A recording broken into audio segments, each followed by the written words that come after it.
Life in a world that keeps changing. Think that it's progress you're making. Copy and paste pretty faces all the time. Pictures so perfect we play. Hello wonderful people, welcome back again to Anointed Lady TV, the home of news and politics. And we drop news every day, and we also react to every videos that comes our way. If it is your first time in this channel, you are highly welcome. Thank you so much for stopping by. And if you are returning subscribers, we appreciate you for your massive support, and we say may God richly bless you all for supporting this channel. And if you haven't subscribed, please kindly smash on the subscribe button, put on the bell so you get to know anytime we drop a new video. I have a video to present to you this very moment, and I will be watching that video with you. And after watching, let's drop our opinion constructively at the comment section, like our videos, and also share our videos if possible. Bye for now.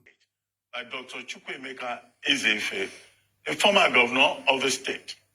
Dr. Ezefe was a member of the delegation that met with Buhari last week to plead for Kanu's release. Welcome to the show, Dr. Ezefe, and good morning.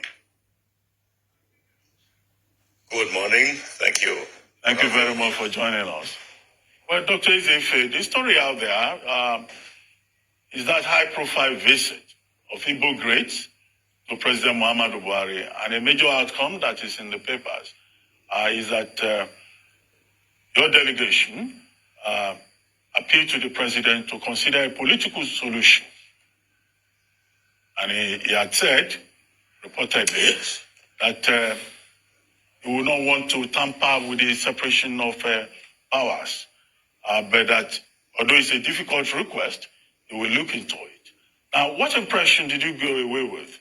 Do you think that, he will keep to the promise of looking into it, and that your expectations will be met in this regard?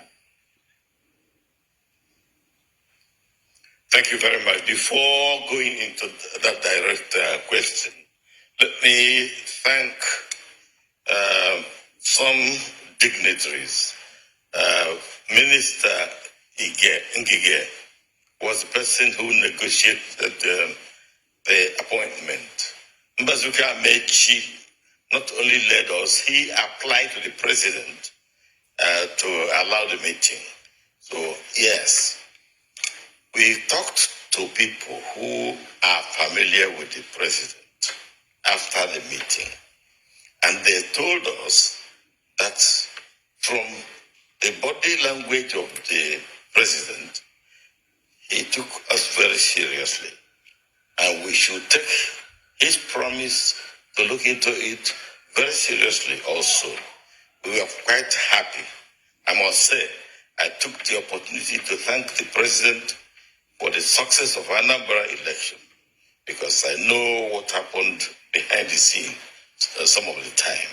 So I thanked him for that, for the integrity, the transparency of it, which was actually due to his conversation with the chairman of INEC. Thank you. Yes, but one of the question about your expectations. Yes.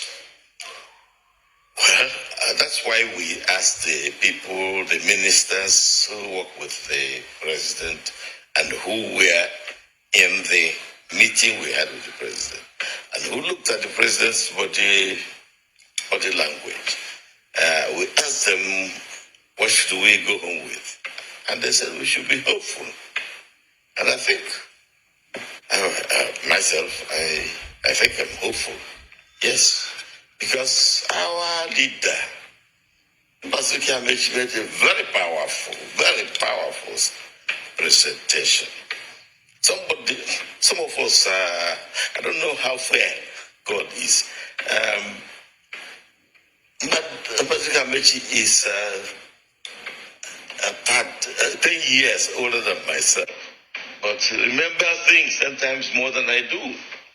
I don't know, some people are very much gifted in various ways. So anyway, thank you for the question. We are hopeful. And myself, I have some ideas to push on, and I told the president I would do so. The ideas have to do with the fact that it is not just Nnamdi. We have Igbo, we have the Middle Belt, we have Ijaw, we have South, we have Odua people, Yoruba.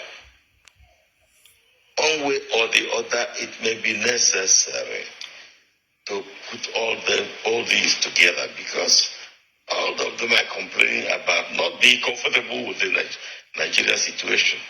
And I think it's better to deal with them in a comprehensive way.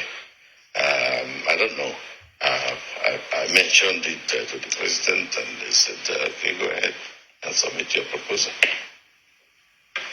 Right. We were led to believe from press reports that what your group, that people are calling the Igbo Greats, the leadership in the Southeast, demanded from the president was an unconditional release of Nnamdi Kanu. Can you confirm that?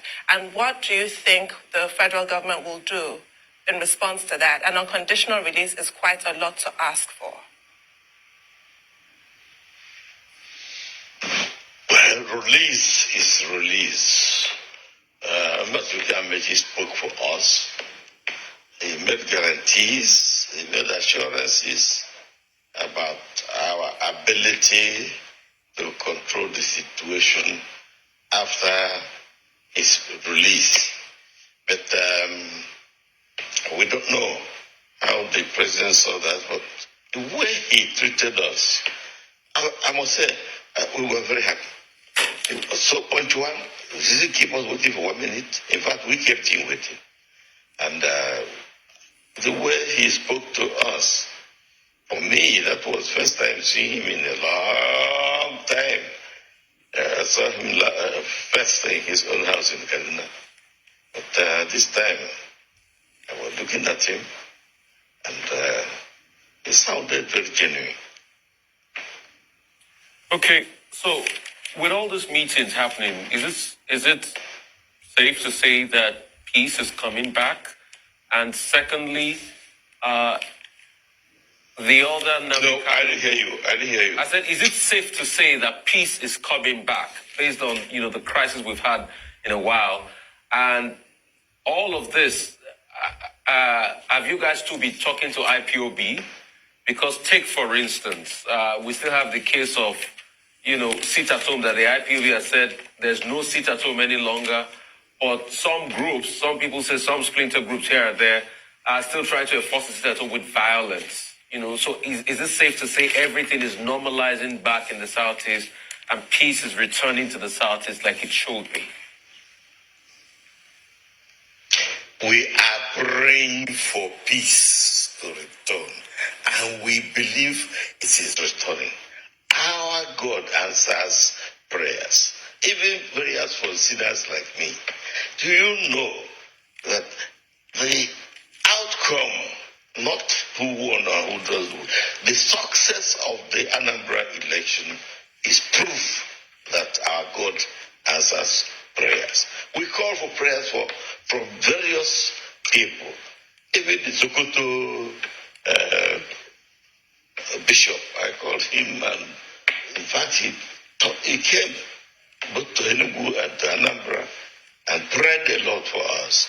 And we have some people we are owing, because we promise people something after they pray, and we succeed. So I think God answers prayers. Peace will return to Anambra. And I find some of the boys in IPOB, the big ones, very reasonable. It was a difficult thing, but it was eventually the called off sit at home. But some people are making money from this kind of situation. Those who are not at the core of this thing, and they are exploiting the fears of the people. I sent my PA to go and get petrol in case there's no light, so that we can put on the generator for you. Do you know, he came back and said the petrol stations are not open because of today is Monday. they are still talking about sit at home. I must confess that when the first sit at home was announced, I challenged it, and the head of IPOB gave instruction that it should be done away with. But you have seen now, you've seen it has continued. Some people are gaining from it, but we pray God to get to the hearts of those who are gaining from it and let them. We are aggressive business people in Japan, in Russia, everywhere in the world.